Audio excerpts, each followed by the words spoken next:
One day I just looked in the mirror, didn't like what I was seeing because I was, becoming that workaholic like my father. And money can't replace time. It may buy a temporary memory, but it can't create a long-term memory that makes you smile. And that was important to me. And that's why I pivoted my life. Hey, it's Rocky. Welcome to Richer Soul. Today's guest is Dwight Heck, who's going to share how to live life on purpose, not by accident.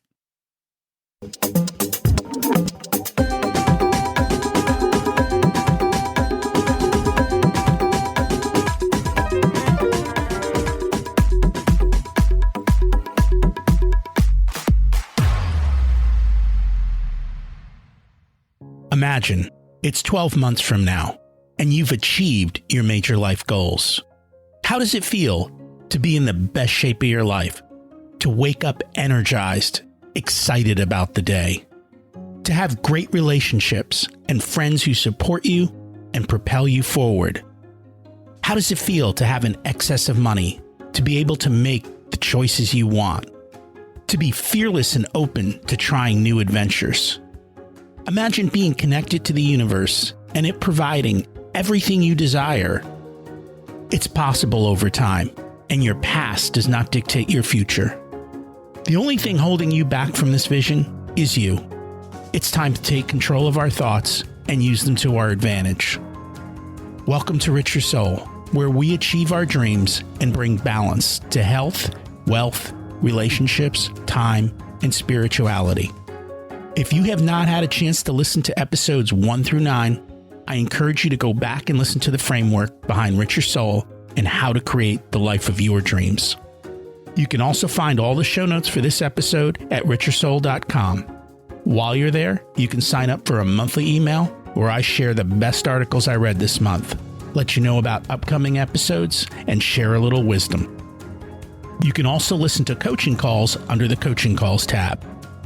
I also share the most interesting articles I read every week on Facebook at facebook.com/Richer Soul.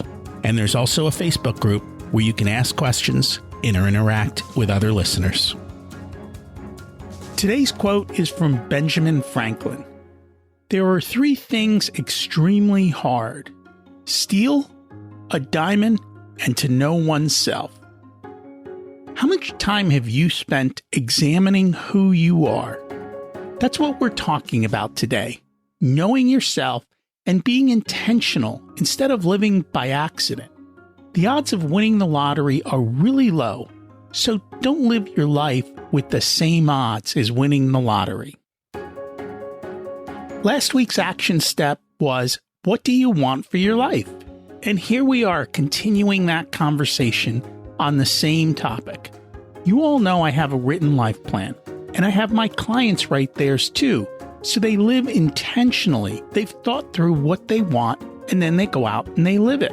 Some people say they don't have time to get this done. Okay, so I recently read The 12-Week Year by Brian Moran. The tagline is, get more done in 12 weeks than most people get done in a year. It's based on Parkinson's law, which states that the work expands to fill the time available for its completion. The same is true of money.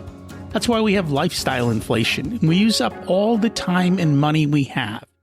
In the book, Brian has you spend the first week of each quarter where you plan out everything you need to do for the next 12 weeks.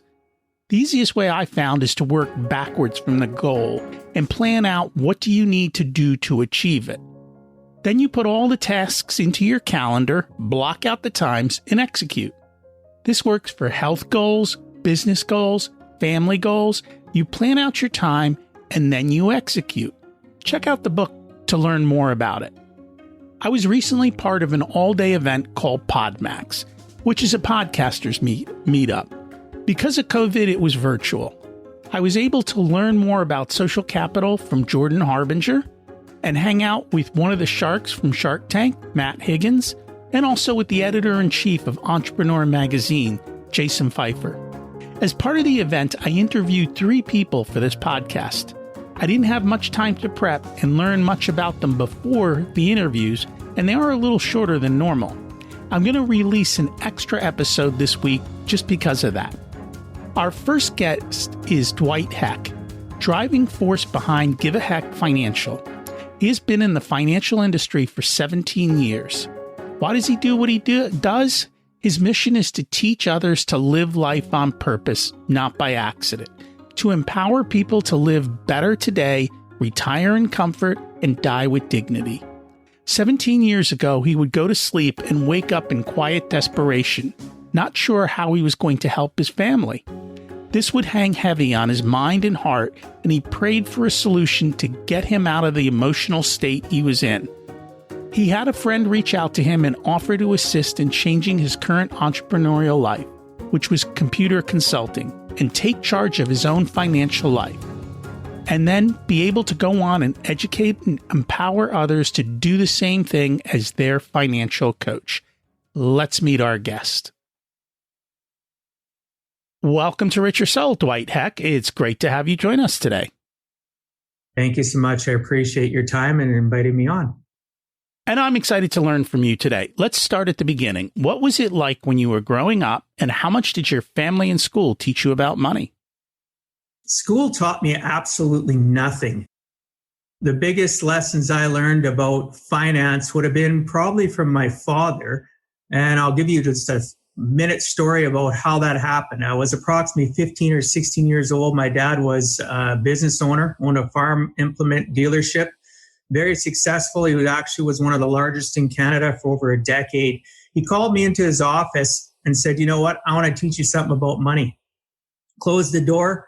And he said, I want you to just sit there and be quiet. I got to make a call. And he called an investment company out in Eastern Canada and started talking to him about something called a strip bond. And he was talking about buying this strip bond at a specific rate, and he wanted to invest $1 million. He wanted to buy it that day, right then and there. And I'm like 15, 16-year-old kid, totally shocked. But that's what got me attracted to learning about money. And then he got me starting to helping him out with his book work, because my dad, prior to his business, was an actual accountant. So he started getting me interested in money and investing.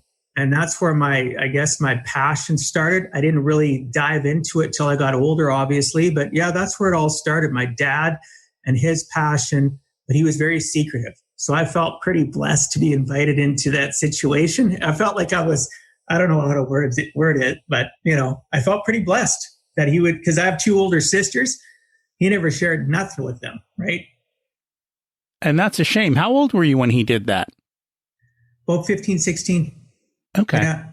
Yeah, I was very young. I started working with him part-time when I was already 12 years of age. He dragged me out of bed. I didn't have summers off, come into work, sweep the floors, work with the mechanics. Oh yeah, he was quite the, you earn what you want. You want stuff, boy, you get out and work with me. And, unfortunately, I think today parents are not so intentional with their kids, and they want them to have the good life instead of working hard.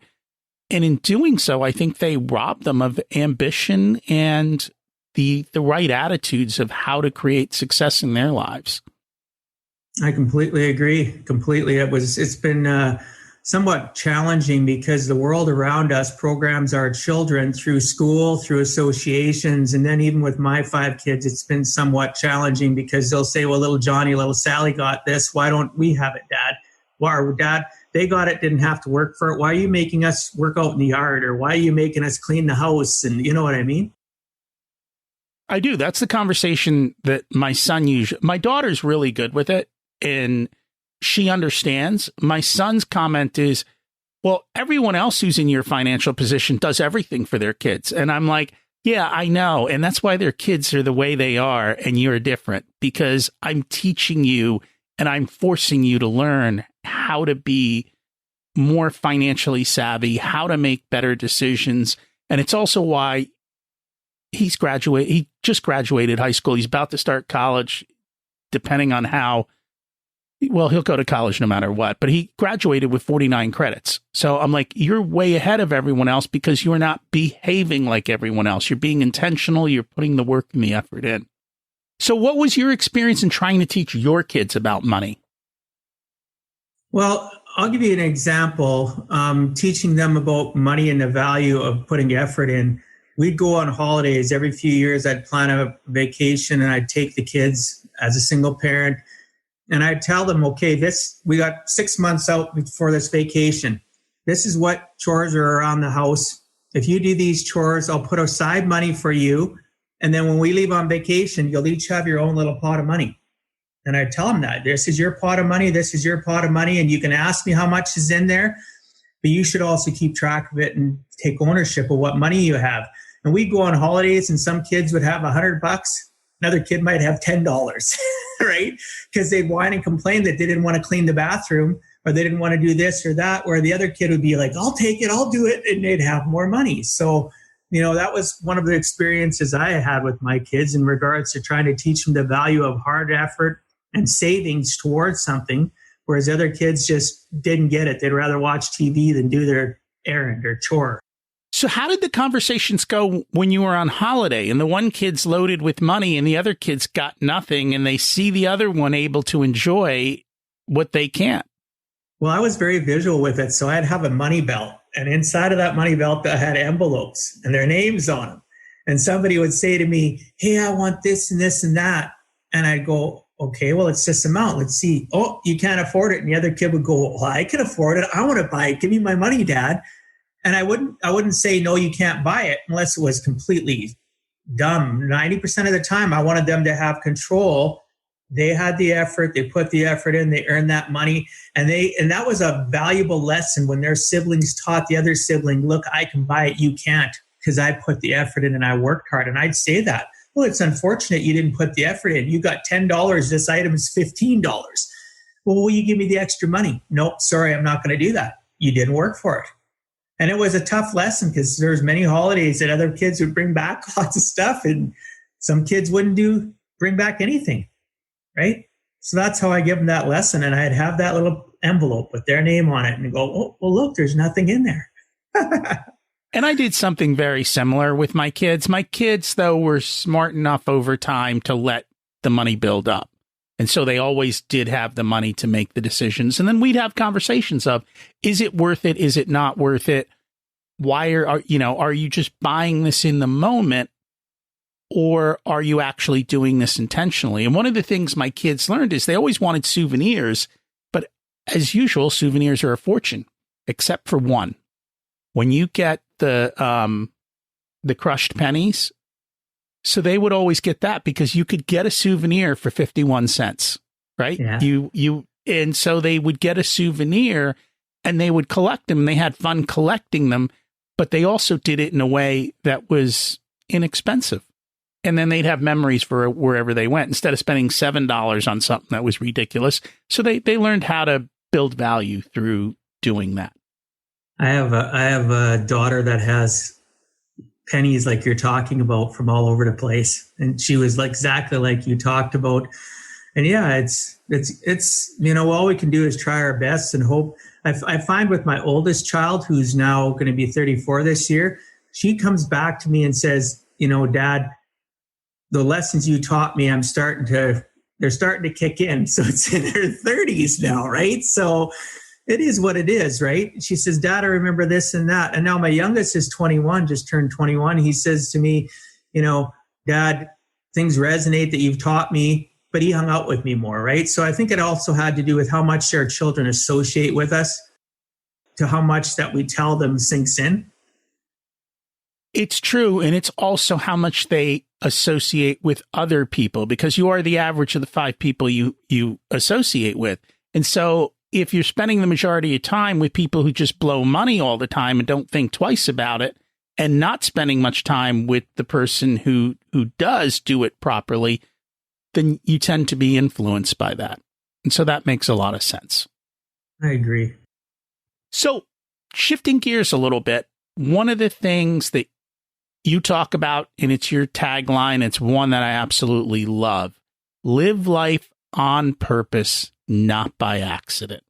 What do you find most people are living? How are they living life?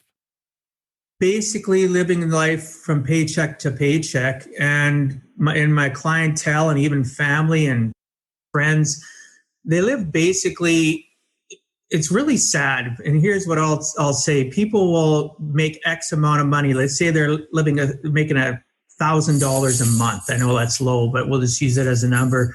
They'll be spending $1,200 to $1,300 a month. So they're living a life of more month than they have money. By the second, third week, they're completely broke. They're living life by accident, not on purpose. And, they might get a raise. Let's say they get a raise to $1,200. They make an extra $200 and they're running out and trying to find things that will fit that payment so they can buy more. Instead of learning how to do what I teach clients that want to learn how to do specific budgeting and debt roll up and stuff. I do it for free. It's not, I don't charge for it. I do it for anybody. It doesn't matter who it is, whether they ever become my client or not. I want to help people live life on purpose, not by accident. So that's been the biggest thing I've seen and challenge is that people are constantly extending themselves beyond their means instead of trying to live life on purpose. So, that's exactly what they're doing. They're spending way too much money. They're not valuing the fact of how powerful their dollar is, right? So, that's what I try to do is educate them to not live the life of spending $1,200 and only bringing in $1,000. In the conversations I have, budgets suck. So how do you get people, how do you entice them or how do you change their behaviors to stick to their budget that they need to do? Well, I basically tell people, it takes a while. So I sit down with, sometimes it's over Zoom or a lot of times it's been face to face. I have an Excel spreadsheet I created, very simplistic, and I'll make it very visual. I find not everybody's visual, some are auditory, but when you visualize and show them all their details from haircuts to kids' presents, what it's going to cost for their parents' anniversary, their anniversary. And then I put at the bottom, income one, income two, if it's husband and wife. And I show them, okay, the month of January, so it's February. Let's go back to the month of January and let's figure out everything you actually spent. Here's the total. Here's what you brought in. And they see a negative. The more I disturb them mentally, it affects their heart as well, if that makes sense.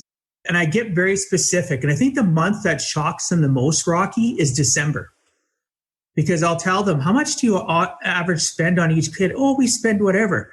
I said, so, okay, let's look. Can you sometimes they can backtrack. If we're in April, we'll backtrack and they can have a pretty good idea. Sometimes if they're good and they listen and they're a long-time client of mine, I get them to use credit card and debit for everything. Obviously pay it off at the end of the month, but this way they can track everything, what they spent at Toys R Us or whatever company they're dealing at. And, that's a shock. December is a slap in the face because then I'll say to them, how long does Christmas on average take to pay off for you? And then some of them will say, well, I don't have to. I pay it off right away. So there's somebody I'm new to budgeting helping out.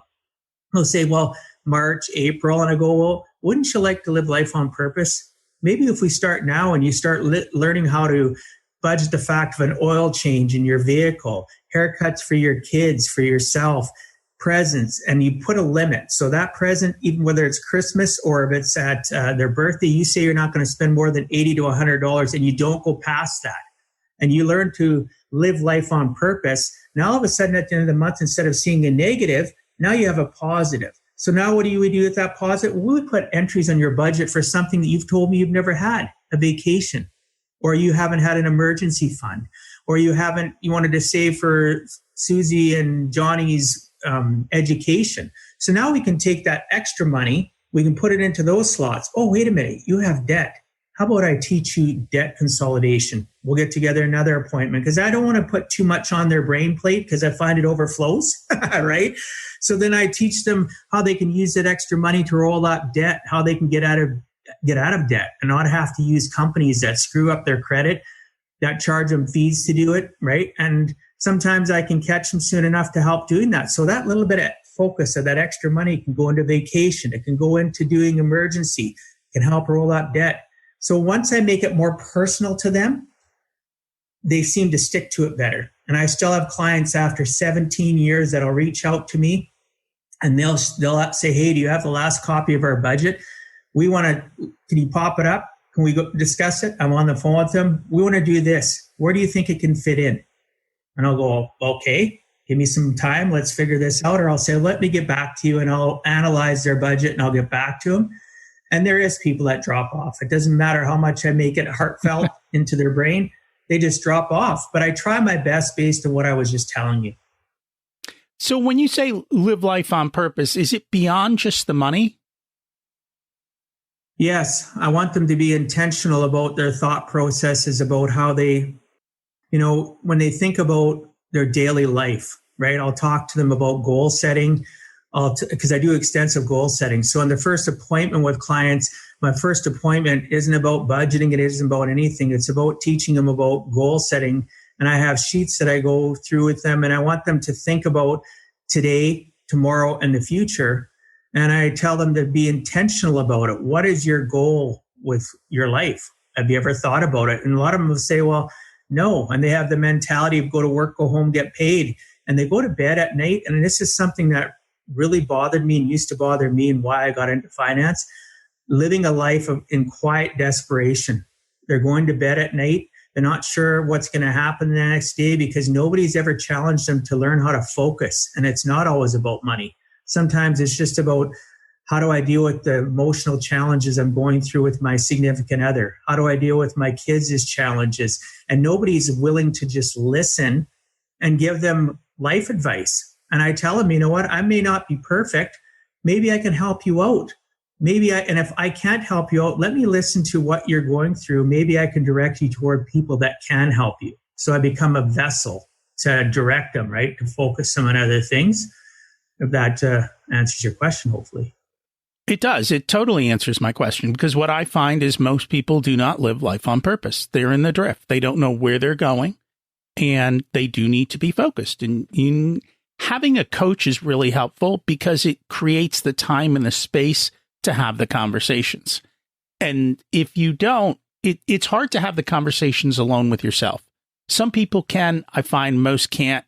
And even if they do, they don't take action just based on it. And so having the accountability and the purposeful action towards that is, I think it's impressive. So I know you're different, because one of the things you say is that no matter what, you don't quit. Where did that drive come from?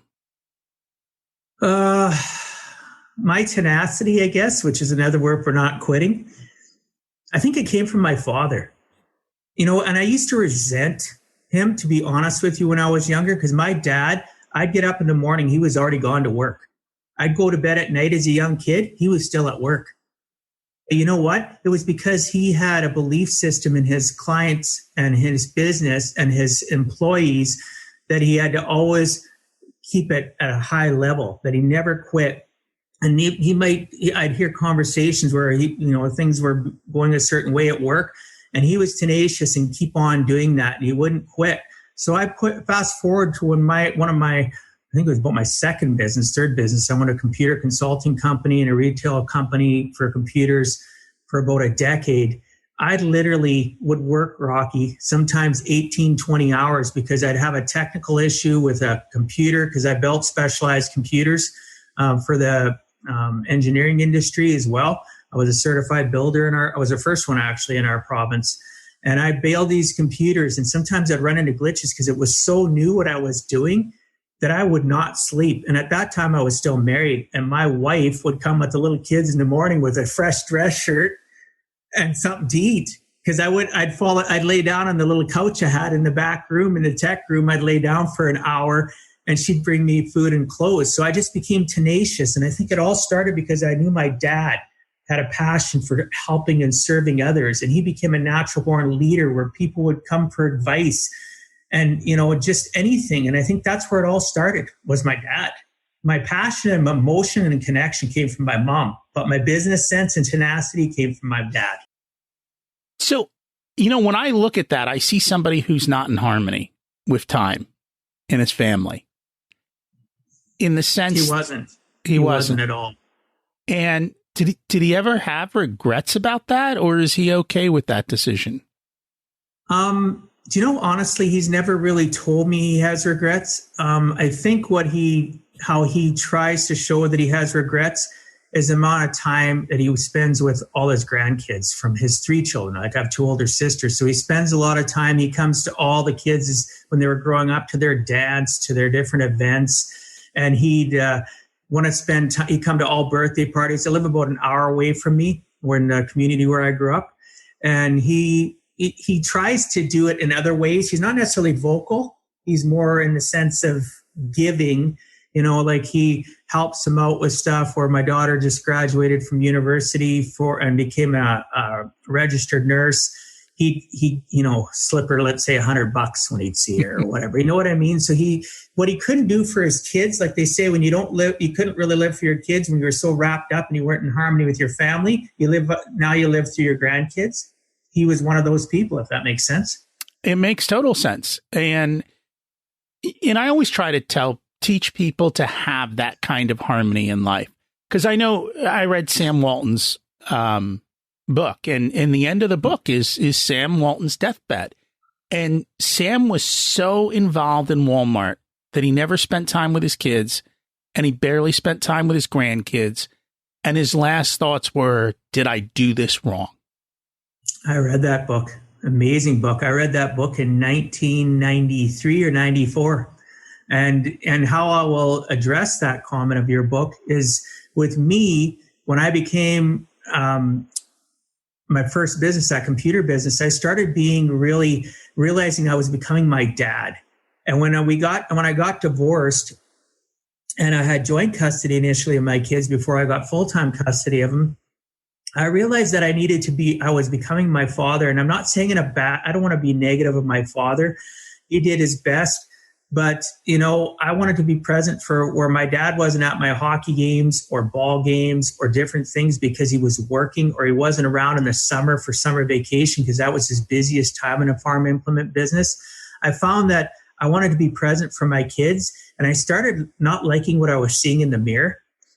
I didn't like what I was becoming. So basically, when I got custody of my kids, I was making 6 figures a year. I was working. When I had my kids, I was present.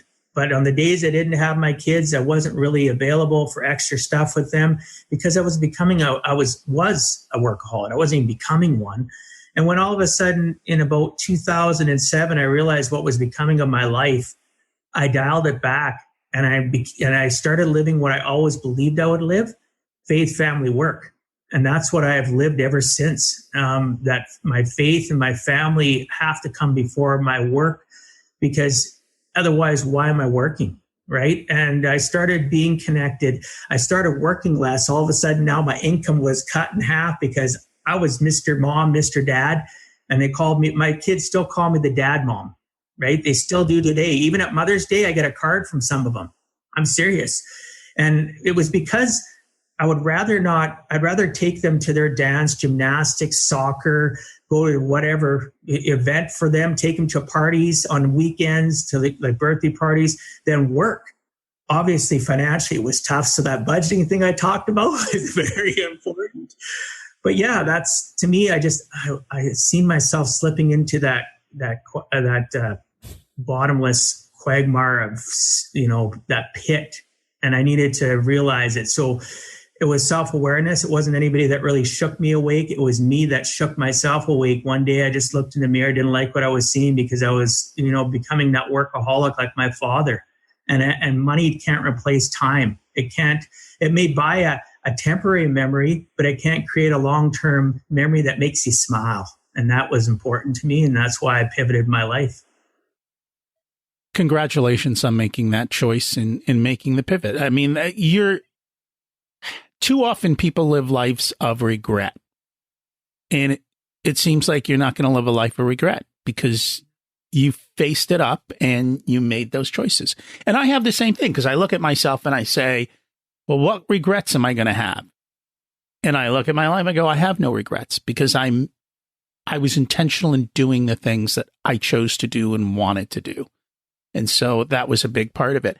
You mentioned living out your faith in your life. So I know that's always a struggle for people of how do we integrate faith into our work and our life and how we come to the world? Because a lot of people find that to be difficult. How have you been able to accomplish that?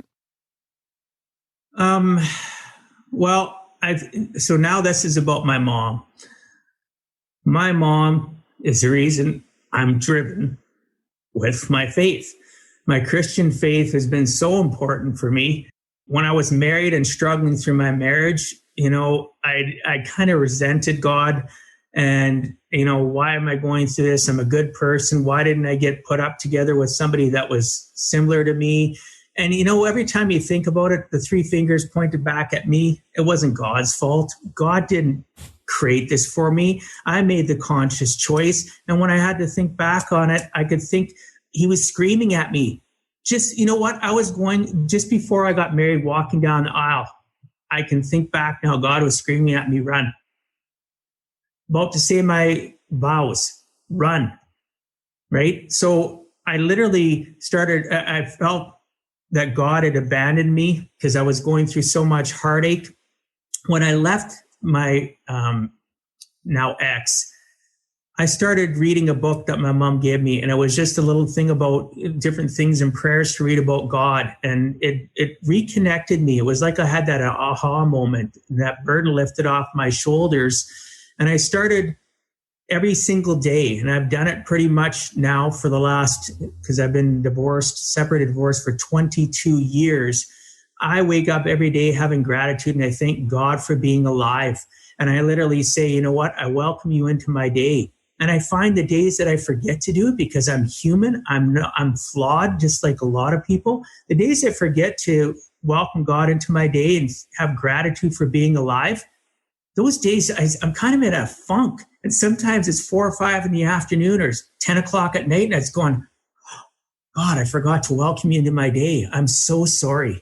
Right? And people always say God's always present. Of course, God's always present, but you still have to welcome him. You still have to want him to be in your life, because how does your heart and your spirit and your mind connect if you don't welcome God? How can you connect to your family and be connected to like my type of business, being a caring individual to my clients, if I'm not connected to God? Right? So that's how I brought God into my life. It started as a young kid, being an altar server, to singing in the church choir, to going to Catholic school. Not to say that kids that don't go to Catholic school or go to church are any worse or any better than I am, but it was my focus and my anchor. And through my life, I was like somebody, you roll down the window and you see somebody having a shirt out and it's flopping in the wind, and they're trying to dry it off. Sometimes I was that flopping wet shirt, right? And I needed to figure things out. And God just, I've gone through my trials and tribulations, and I have to work at it actively. Anybody that says God is it just going to happen without work, full of garbage, right? You have to show up and do the work. And then you made a couple of great points there. I always tell people the number one enemy you have to face is the reflection in the mirror. And so you've got to face yourself and deal with that. Having a great morning routine is another thing. And then from a spirituality, I see a lot of people pray, but they pray and ask for stuff. They don't pray and say thank you ever to God for all the great things they've already received. And the fact of the matter is, if you're listening to this show, you are in the top 1% of the world. And that is something that people can't get their head around. It's just the reality, because the number's around $33,000. So if you make more than $33,000, you are in the top 1% for world income.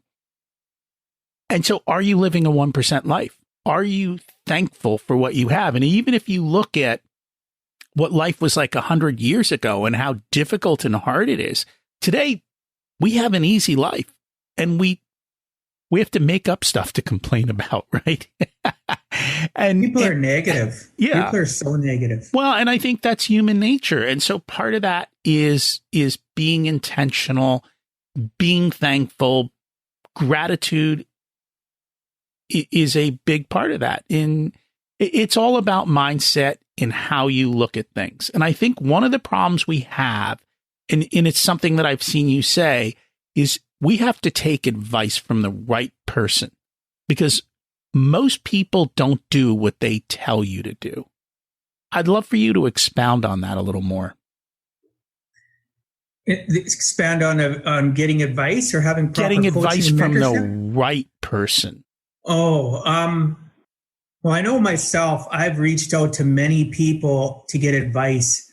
And sometimes it's people I don't necessarily know, and I stop doing that. Unless I know and have background of that person, I find that taking advice from them, if they haven't learned to live life on purpose or practice what they preach, is so important. So, and I used to, you may find this kind of funny. I used to have, like it's like an internal barometer, this way, that way. And I used to discount it.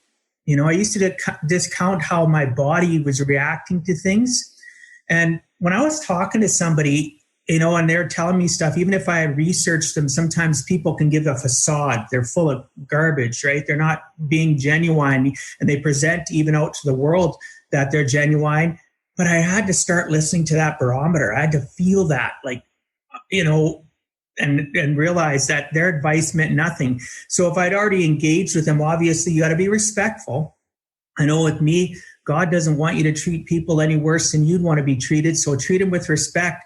But in my mind, I knew that once that conversation was done, whether it was auditory, whether it was visual, whether it was written, that conversation was over. I was always going to be polite and thank them for their time and sharing their advice. That sometimes I'd tell them that I'm going to take that under advisement, because the people would ask, are you going to take my advice? Well, I just say, you know what? I appreciate that, but that's a lot to absorb. I got to take that under advisement, internal advisement, but I really appreciate your time. So yeah, I have to worry about that barometer, right? If that makes sense. It makes total sense. I mean, it's an area that people don't talk about, but it comes into a certain level of energy, right? We all vibrate at certain frequencies. There are certain energies out in the world, and the higher you go up that energy frequency, it's the closer you get to abundance. And some people who are, as you described, or have a very low frequency, and some people have the gift to be able to feel that. And that's probably what you're feeling, is you're feeling that they're in a space that's just not good. And we have to learn to use our human intuition more and to be able to develop that skill. And I've met some people who are phenomenal at it, and other people's not so much. I know for me, I'm not as good at it. And so I'm working on it and trying to get better in that particular area of life.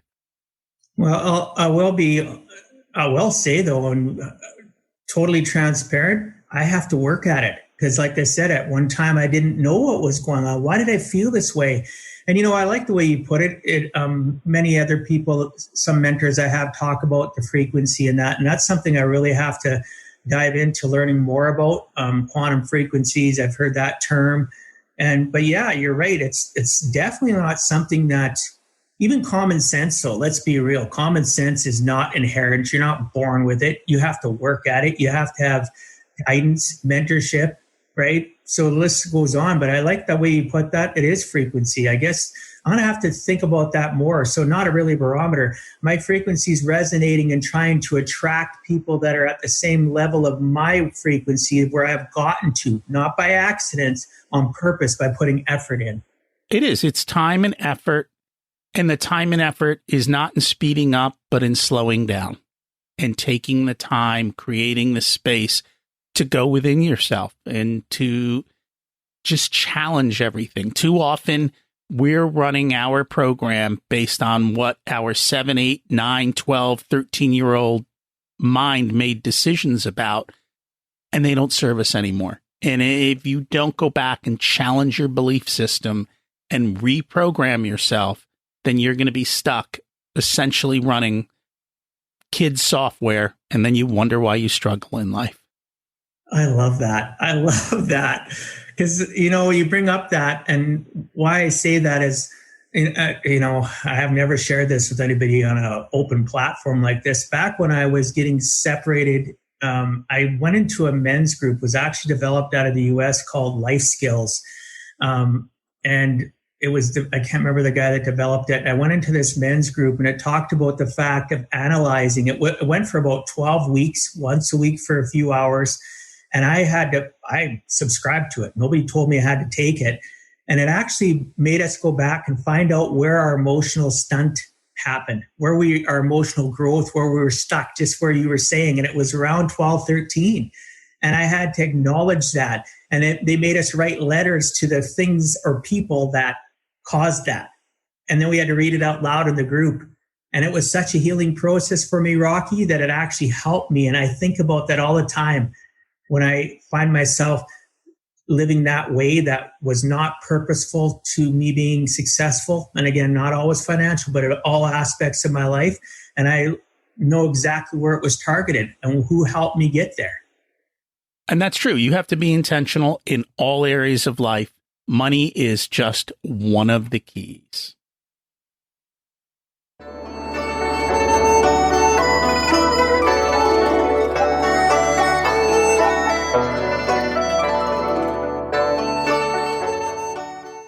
It's time to learn the secrets of life.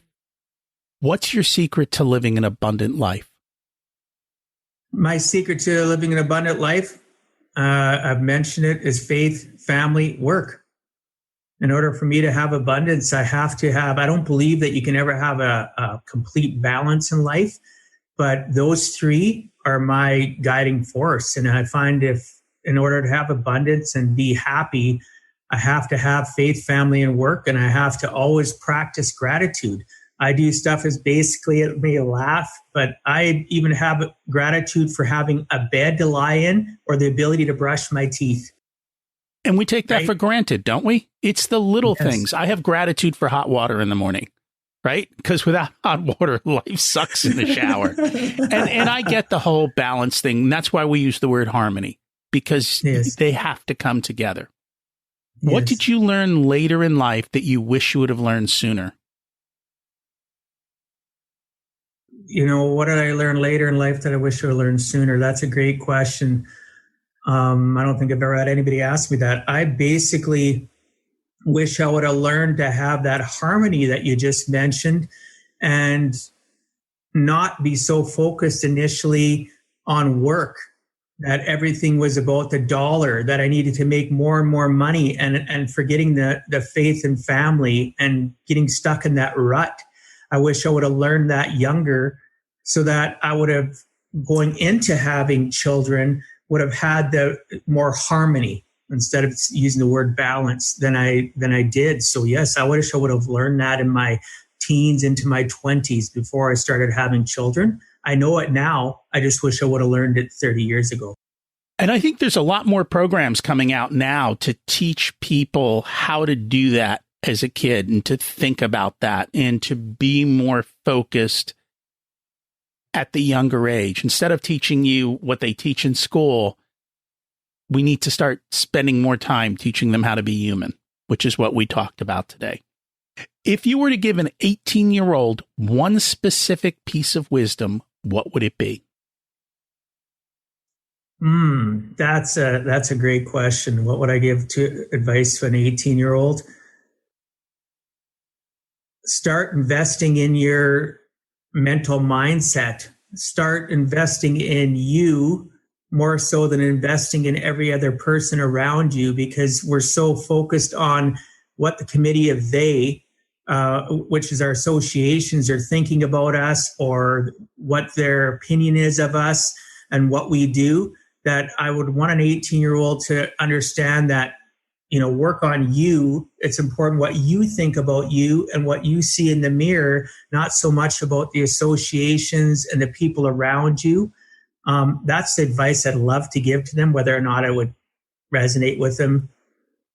And that's the problem. Most 18-year-olds don't want to listen to the advice that they really need to.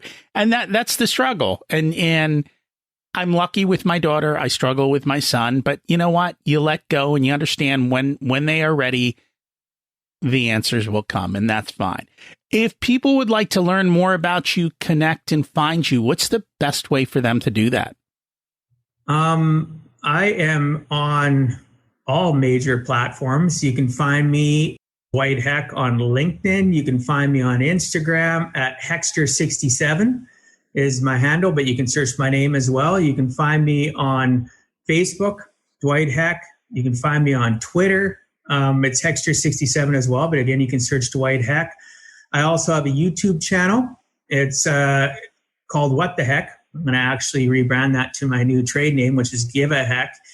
But yeah, I'm available. You can search my name. I haven't made it hard.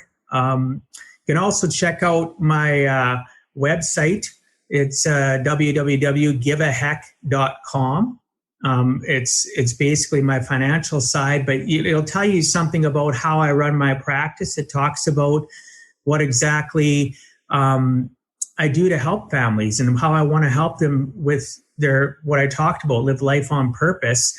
It's a work in progress. I have somebody constantly developing it so that it constantly is getting changed and honed so that it resonates with people, if that makes sense. It does.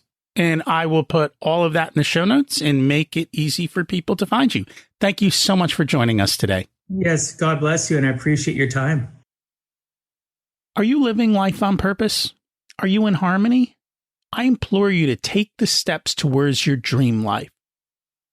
Know what you want, and then put the action plan in to achieve it. It's a lot easier than you think, and sometimes we need help. So reach out, whether it's Dwight, me, or someone else. Take action and start living in harmony. There are plenty of action steps from today's episode for you to take to get your finances in order and go. Our next episode is going to be with Dr. Barbara Hale, and we're going to chat about the changing state of medicine. Thanks for listening. Have an abundant week.